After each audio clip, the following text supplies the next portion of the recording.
de la histórica altura, donde el sol de tu bravura le puso cuerpo a la muerte. Una audición al servicio de las luchas populares.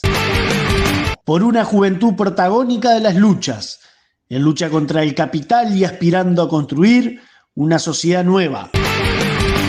Buenos días, compañeras, compañeros de Voces de Lucha, en un nuevo programa, esta vez desde la Juventud Evarista del Uruguay, destacamento juvenil del Movimiento Revolucionario Oriental. Queremos hacerles llegar nuestro análisis de coyuntura. Sin dudas, oyentes, este año en particular, muchos de nuestros análisis estarán atravesados por la contienda electoral. Para los jóvenes de la clase trabajadora y sectores populares, también existe el discurso político dirigido que tiene por objetivo captar el voto. Como ya hemos desarrollado en otras ocasiones, ninguna salida real tienen para ofrecerle a nuestra juventud quienes se disputan el gobierno en las elecciones nacionales. Unos y otros, siendo gobierno u oposición, han dado cuenta de que son incapaces de resolver las enormes dificultades que azotan a nuestra clase y en el caso específico de los jóvenes. Los problemas más profundos no solo se han mantenido, sino que en muchos casos también se han profundizado. No se pueden esperar resultados diferentes cuando unos y otros han aplicado las mismas políticas económicas para, en teoría, tratar de dar soluciones a los principales problemas, pero obviamente sin encontrar resultados. Pero, como sucede cuando no se puede discutir en profundidad sobre las diferencias en cuanto a la línea política, en cuanto a lo programático, como es el caso, esto le sucede al Frente Amplio con los partidos integrantes hoy de la coalición de gobierno, por el simple hecho de que en términos generales, en lo que tiene más trascendental, en cuestiones más trascendentales, comparten la misma línea.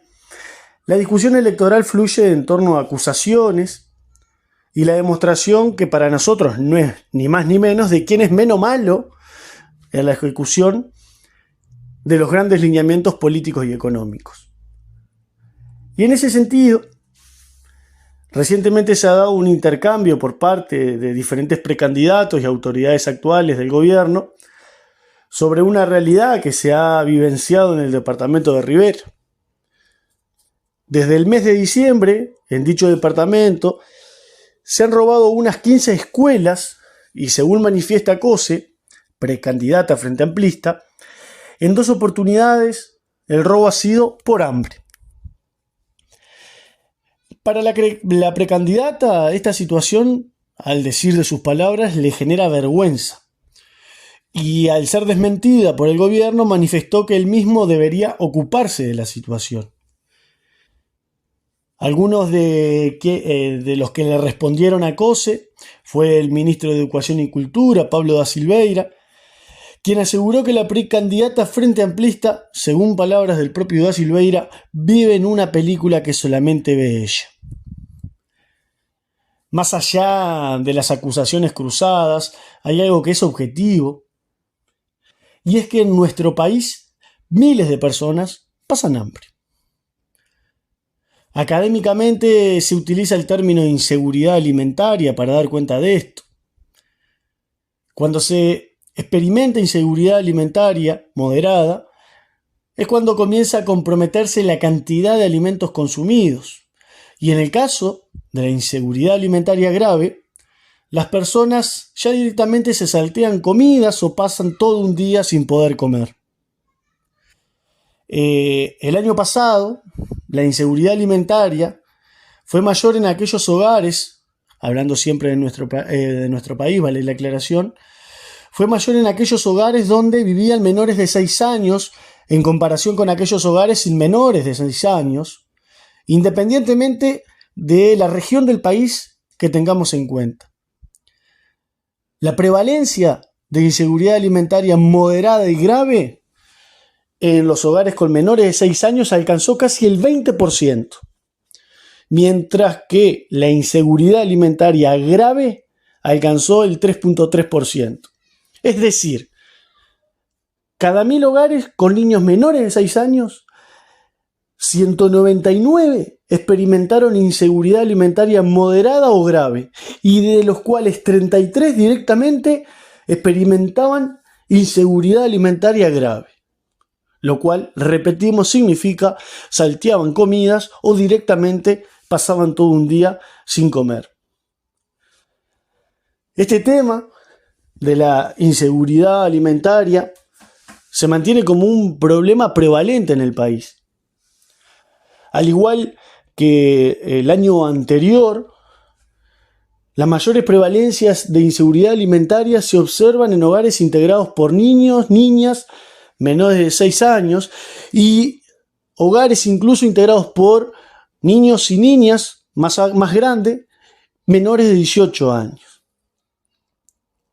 Con esto, oyente, no pretendemos manifestar que si los que vieran condicionada su posibilidad de alimentarse, que tuvieran que saltear comidas o directamente no comer durante el día, fueran adultos, no es que no pasaría nada y que hay que hacer la vista gorda, no.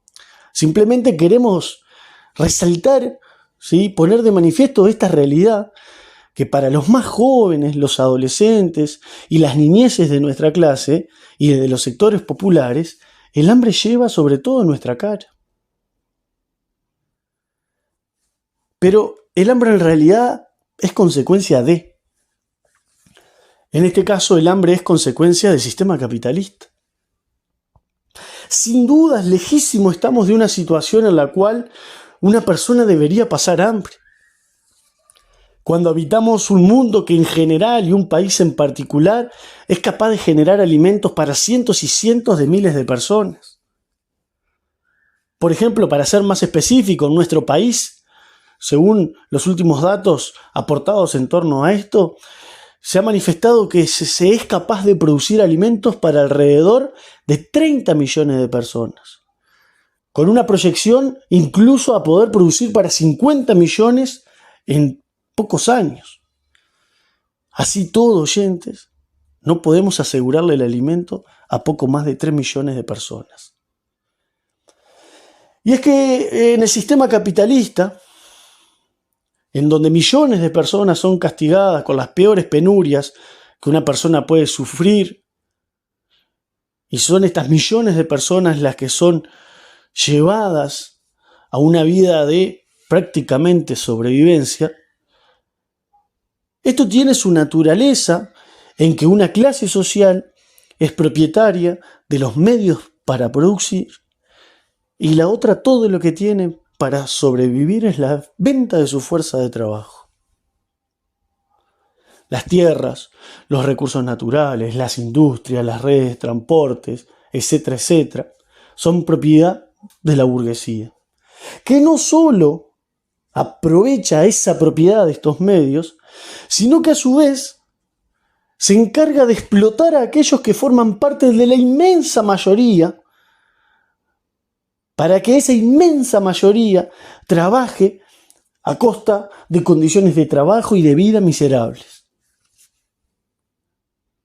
Es que el burgués sencillamente le conforma que día tras día el obrero simplemente tenga las energías para volver al trabajo. Una minoría parasitaria disfruta a costa del sudor de una enorme mayoría a la cual condena a la marginalidad. A su vez, en el seno de este sistema capitalista, se tiende cada vez más a una mayor concentración del capital en menos cantidad de burgueses, lo cual, por ejemplo, incluso lleva a la expulsión de medianos y pequeños burgueses, quienes son arrojados a las filas del trabajo asalariado. Decía el propio Carlos Marx, en todos los casos la expansión de la acumulación de capital es la expansión de la clase asalariada, de aquel contingente de personas que solo tienen como mercancía para ofertar su fuerza de trabajo y que se encuentran despojadas de cualquier medio de producción necesario para autosatisfacer sus necesidades. A pesar de ser los trabajadores quienes generan la riqueza con su trabajo, quienes acumulan las ganancias son los burgueses. Y quienes ven limitadas las posibilidades de satisfacer las más mínimas necesidades son los trabajadores. La realidad también nos dice que miles de los nuestros, como consecuencia de esto, ni siquiera tendrán la posibilidad de vender su fuerza de trabajo. En nuestro país, el año pasado, por ejemplo, mientras a nivel global el desempleo se ubicaba levemente por encima del 8%, entre los jóvenes de hasta 24 años era del 26.2% y aquellos de 25 a 29 años del 10.5%. Es decir, más de 26 de cada 100 menores de 25 años no tienen empleo. A esto debemos sumarle otra consecuencia que se identifica, por ejemplo, con el subempleo. Y como consecuencia de esta realidad es que existen miles de personas, y sobre todo jóvenes, que forman parte de ese ejército de reserva utilizado por la burguesía para profundizar a la baja las condiciones de trabajo y de vida de nuestra clase. Conscientes de su existencia, y a su vez siendo necesario que así sea, la burguesía ha desarrollado una serie de políticas que permitan contener las consecuencias que se pueden desatar producto de miles de personas que ni siquiera ven posible el hecho de alimentarse.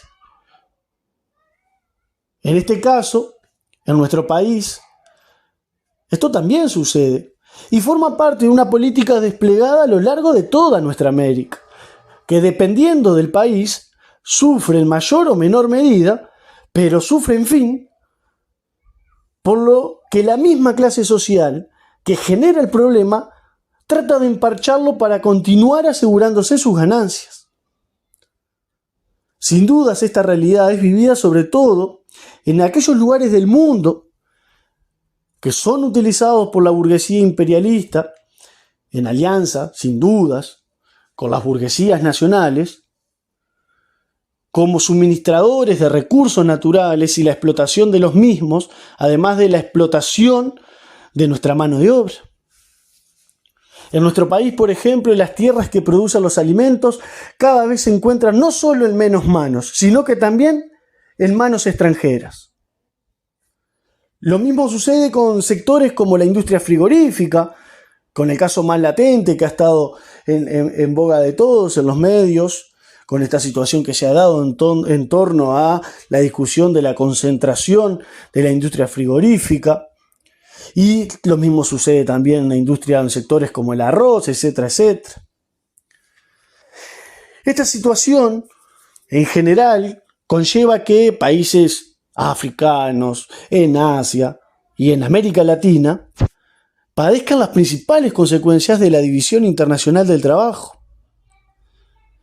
El hambre no solo es una realidad que no es ajena a nuestro país, incluso en otros países de nuestra América, es una problemática aún más nefasta.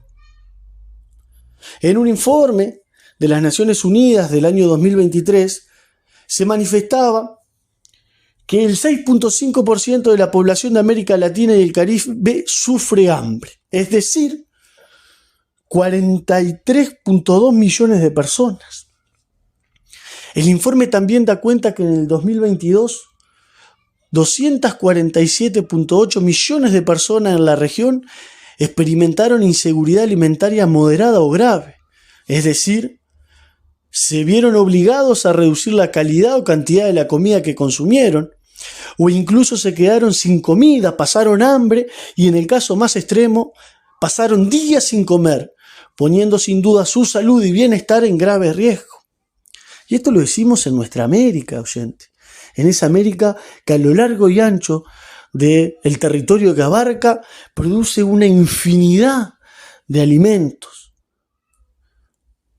Como decíamos anteriormente, estas situaciones de hambre que acabamos de describir en nuestro país y en nuestra América tienden a profundizarse en contextos de crisis económica y castigar a menos personas en aquellos contextos económicos favorables Pero lo que en el marco del sistema capitalista, lo que nunca va a suceder es que desaparezca esta situación de hambre.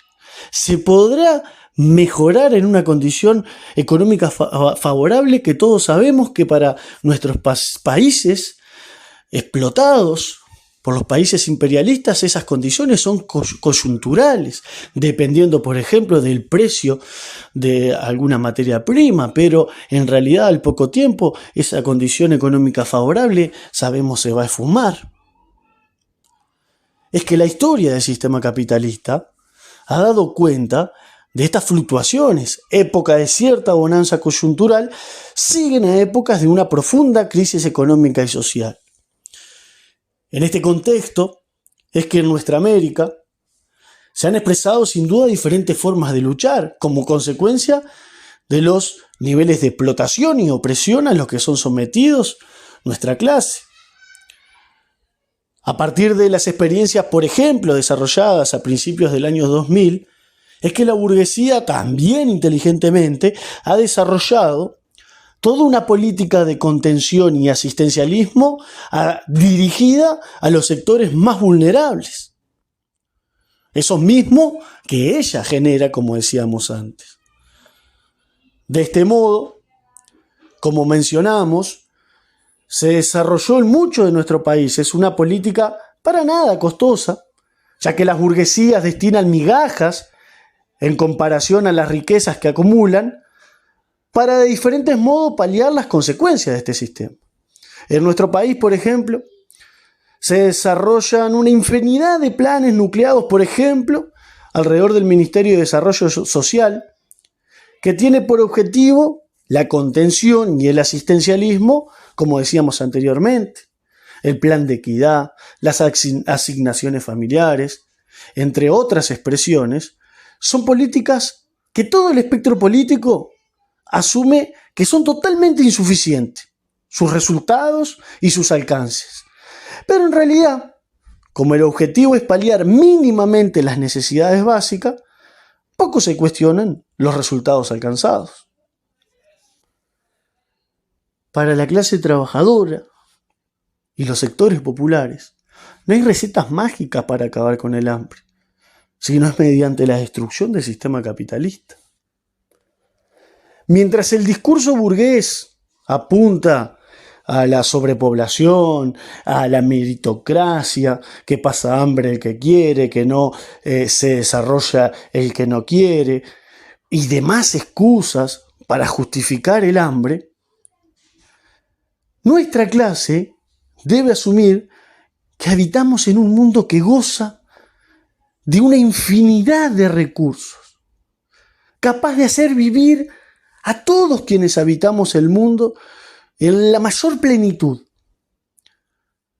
Pero ser conscientes que esto no sucederá mientras unos pocos sean propietarios de los medios de producción y estos no sean colectivos, como deberá ser fruto de nuestra lucha organizada.